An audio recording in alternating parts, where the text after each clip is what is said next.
Hello मेरे प्यारे विद्यार्थियों और प्यारे दोस्तों, कैसे हैं आप सब? उम्मीद करता हूँ शानदार होंगे, बढ़िया होंगे, फर्स्ट क्लास होंगे। तो यहाँ पर मेरे प्यारे विद्यार्थियों के लिए बहुत ही इम्पोर्टेंट ये क्लास ले रहा हूँ। इस क्लास में हम बात करने वाले हैं कि आपकी 2025 में आपके जो सीनियर हैं, उनके जो एग्ज़ाम हुए थे, उन पेपर को यहाँ बताने जा रहा हूँ, ओल्ड पेपर। क्योंकि कहीं न कहीं आपको इस वर्तमान आने वाले एग्ज़ाम को ध्यान में रखना है और तैयारी करना है, तो अपने पिछले टाइम के जो पेपर को भी देखना पड़ेगा।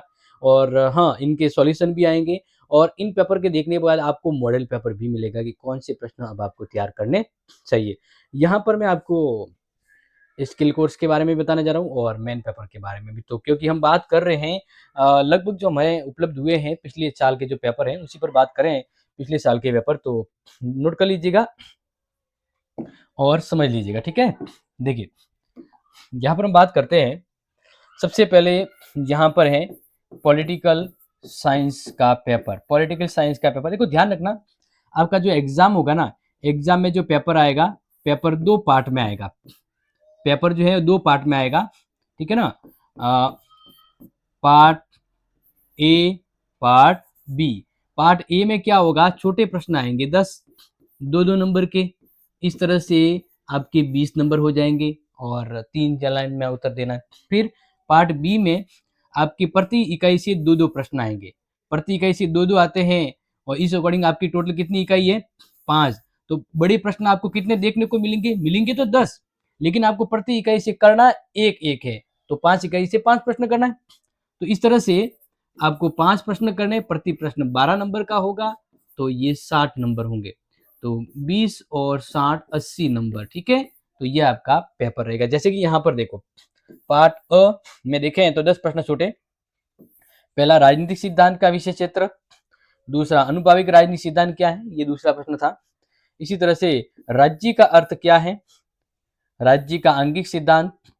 संप्रभुता के प्रकार, ये 5वां प्रश्न। छठा प्रश्न था, बहुलवाद क्या है? 7वां प्रश्न जो है, सत्ता का अर्थ क्या है? 8वां जो प्रश्न है, शक्ति का अर्थ बताइए।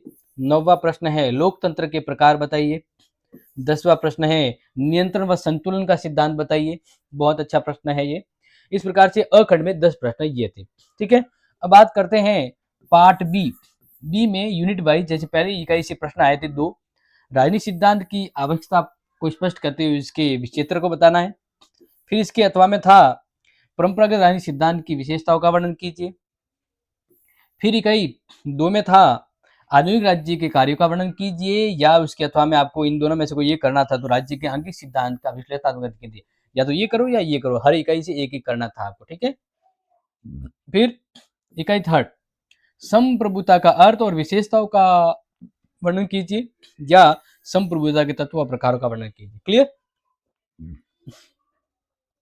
फिर इकाई 4, शक्ति की संकल्पना को विस्तार से समझिए। शक्ति के बारे में जो आपको पढ़ा ही नहीं, हाँ, ये जितनी भी क्लास है ऑलरेडी अपलोडेड हमारे इस चैनल पर भी है और पुराने वाले पर भी है, ठीक है? फिर राजनीतिक संस्कृति के अर्थ और विशेषताएं बताइए, जो आने वाली क्लास है इस पर आएगी क्लास इंपोर्टेंट। फिर है यूनिट 5, लोकतंत्र का अर्थ और विशेषताओं का वर्णन कीजिए। लोकतंत्र का अर्थ और विशेषताओं का, इसलिए 5वीं यूनिट के अथवा में था, शक्ति पृथक्करण सिद्धांत का वर्णन कीजिए। तो ये तो था 2025 का पॉलिटिकल साइंस का पेपर। इसी तरह से अब बात करते हैं, यहाँ पर देखो, यहाँ पर हिंदी निवारी जो है ना आपका, तो हिंदी निवारी का 2025 का पेपर तो हमारे पास अवेलेबल नहीं है, जिसमें से प्रश्न कम आते, लेकिन 2024 का पेपर आपको बता रहा हूँ, तो मतलब इससे प्रश्न आपकी ज्यादा मिलेंगे।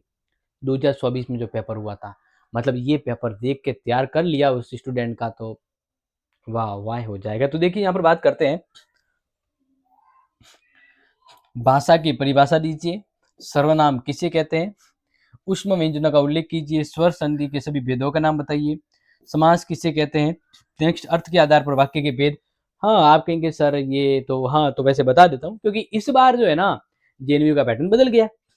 पिछली बार तो सब्जेक्टिव था, पेपर आता था, आपको कॉपी में उत्तर लिखने पड़ते थे, लेकिन इस बार उन्होंने कहा है कि अब आपके एमसीक्यू वाला पेपर आएगा। एमसीक्यू यानी अ ब स द, मतलब ऑप्शन वाले प्रश्न आएंगे। क्या आएंगे? ऑप्शन वाले। ऑप्शन मतलब वैकल्पिक, विकल्प आएंगे। क्या आएंगे? विकल्प आएंगे, ठीक है। तो विकल्प भी आएंगे, ऑब्जेक्टिव वाले प्रश्न आएंगे आपके, ऑब्जेक्टिव जिसको कहते हैं, तो उसके लिए अवश्य आएंगे, लेकिन वो टॉपिक तो पढ़ना पड़ेगा। तो ये प्रश्न तैयार कर लेना, क्योंकि इसी से रिलेटेड आपके प्रश्न आपको देखने को मिलेंगे। तो देखिए आगे, अर्थ के आधार पर वाक्य के भेद, लेखन कौशल के क्या तात्पर्य है, औपचारिक पत्र किसे कहते हैं, और आलेख का क्या अर्थ है। तो इसी के अवश्य बन के आएंगे, तो ये तैयार कर लेना। वैसे हाँ, इसका पेपर सॉल्यूशन और आपका मॉडल पेपर भी आपको दूंगा जल्द। फिर बात करते हैं खंड ख में जो बड़े प्रश्न आते हैं उसमें। तो देखिए यहाँ पर आपको जो बताने जा रहा हूँ, भाषा की प्रकृति पर प्रकाश डालिए, विशेषण से क्या तात्पर्य स्पष्ट करना, हिंदी वर्णमाला को शुद्ध रूप में लिखिए, यानी अ आ इ वगैरह वो, ठीक है ना। इकाई 2 से जो प्रश्न थे उसमें अव्ययी भाव और तत्पुरुष समास को उदाहरण से समझाना है, विशेष संधि को उदाहरण से समझाना है, और कृदंत प्रत्यय को भी समझाना है। फिर थर्ड यूनिट से जो है थोड़ा इंपॉर्टेंट थी, अभिव्यक्ति का अर्थ स्पष्ट करते हुए इसके महत्व पर प्रकाश डालिए या समझाइए, रचना के आधार पर वाक्य के भेद बताइए, और अब पछताए होत क्या जब चिड़िया सूख गई खेत, इसको समझाना है, इस मुहावरे को। तो इस तरह से ये हिंदी का था। देखो लास्ट टाइम फर्स्ट सेमेस्टर में स्किल कोर्स नहीं था, इस बार से फर्स्ट सेमेस्टर वालों के भी स्किल कोर्स रखा है, और स्किल कोर्स में उन्होंने ये कहा है कि इस बार हम ऑब्जेक्टिव वाला पेपर लाएंगे। तो अब आपने एक स्किल कोर्स सिलेक्ट किया होगा, यस, कौन सा, introduction to Indian constitution, political वाला स्किल कोर्स सिलेक्ट किया है। तो ये जो कोर्स आपने सिलेक्ट किया ना, ये थर्ड सेमेस्टर वालों का था पिछली बार, लेकिन अब जब चेंज हो गया पैटर्न तो उनको कुछ और दे दिया गया, और अब आपके जो स्किल कोर्स है फर्स्ट सेमेस्टर वालों में, तो कौन सा स्किल कोर्स आपको मिल रहा है अभी, इंट्रोडक्शन टू इंडियन कॉन्स्टिट्यूशन। तो एक अच्छी बात यह है कि थर्ड सेमेस्टर में आपको अभी जो पेपर आप दोगे स्किल कोर्स का, इंट्रोडक्शन टू इंडियन कॉन्स्टिट्यूशन वाला, वो पिछली साल थर्ड सेमेस्टर वालों के हुआ था, लेकिन हुआ वो पेपर कॉपी वाला था, एमसीक्यू वाला नहीं था। लेकिन कोई नहीं, आपको अब इस पेपर को मैं बता देता हूं, क्योंकि इस बार जो पेपर आपको बताने जा रहा हूं उसमें से ही प्रश्न आपके ज्यादातर आएंगे, लेकिन वो अभ्यस्त वाला आएंगे। जो थर्ड सेमेस्टर के हुआ था अब वो आपके इस बार होने वाला है, लेकिन अभ्यस्त वाला होगा। कोई नहीं, आपको पेपर तो देखने को मिल जाएगा ना। तो देखिए ये 11वां प्रश्न था हिंदी का अनिवार्य का। अब देखिए, हाँ तो अभी वो स्किल कोर्स का पेपर बताने से पहले हम 2025 के फर्स्ट सेमेस्टर वालों के हिंदी साहित्य में जो पेपर आया था वो बता देते हैं, वो देख लीजिए एक बार, ठीक है ना। इसके बाद स्किल कोर्स का बताऊंगा आपको। तो देखिए इसमें हिंदी साहित्य के स्किल कोर्स के पेपर की बात करें तो देखो प्रश्न आया था पहला, खंड अ में सिद्ध साहित्य की दो विशेषता लिखिए, आदिकाल को वीरगाथा काल का नाम किसने दिया, ये हमने पढ़ाया हुआ है, क्लास अवेलेबल है। सूरदास द्वारा रचित दो काव्य ग्रंथों के नाम बताइए। हमारे ये सभी लगभग सभी प्रश्न उत्तर हमारी क्लासों में ही है और हमने बताए थे वही आए थे, ठीक है। नेक्स्ट है जायसी कृत पद्मावत, ये चौथा है, जायसी कृत पद्मावत की उपयुक्त भाषा और शैली का नाम लिखिए। पांचवा प्रश्न था कि भूषण द्वारा रचित दो काव्यों के नाम बताइए। हमने भी लास्ट टाइम जो मॉडल पेपर दिया था सब वे के वे प्रश्न आए थे, इस बार भी हम जो पढ़ा रहे हैं वही है। आपको इसके उत्तर हमारे क्लास में मिल जाएंगे, या इन सब के उत्तर अगर आपको डायरेक्टली तो हमारी ऐप डाउनलोड कीजिएगा, क्लासेस सेट ऐप, जहाँ पूरा कोर्स आपको मिल जाएगा। आगे नंबर 6, बिहारी रीतिकाल की किस काव्यधारा के कवि है। हिंदी के दो राष्ट्रीय कवियों के नाम लिखिए। 8वां था प्रगतिवाद की दो विशेषताएं लिखिए। 9वां है एकांकी की दो विशेषताएं लिखिए। 10वां प्रश्न है हिंदी की दो रेखा चित्रों के नाम बताइए, ठीक है।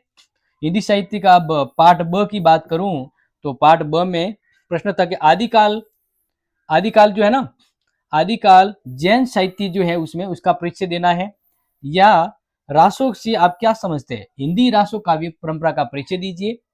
इकाई 2 के अंतर्गत जो आया था हिंदी साहित्य में सूफी काव्य प्रमुख काव्यगत विशेषताएं लिखिए, और अथवा में आया था भक्ति काल को स्वर्ण काल क्यों कहा जाता है स्पष्ट कीजिए।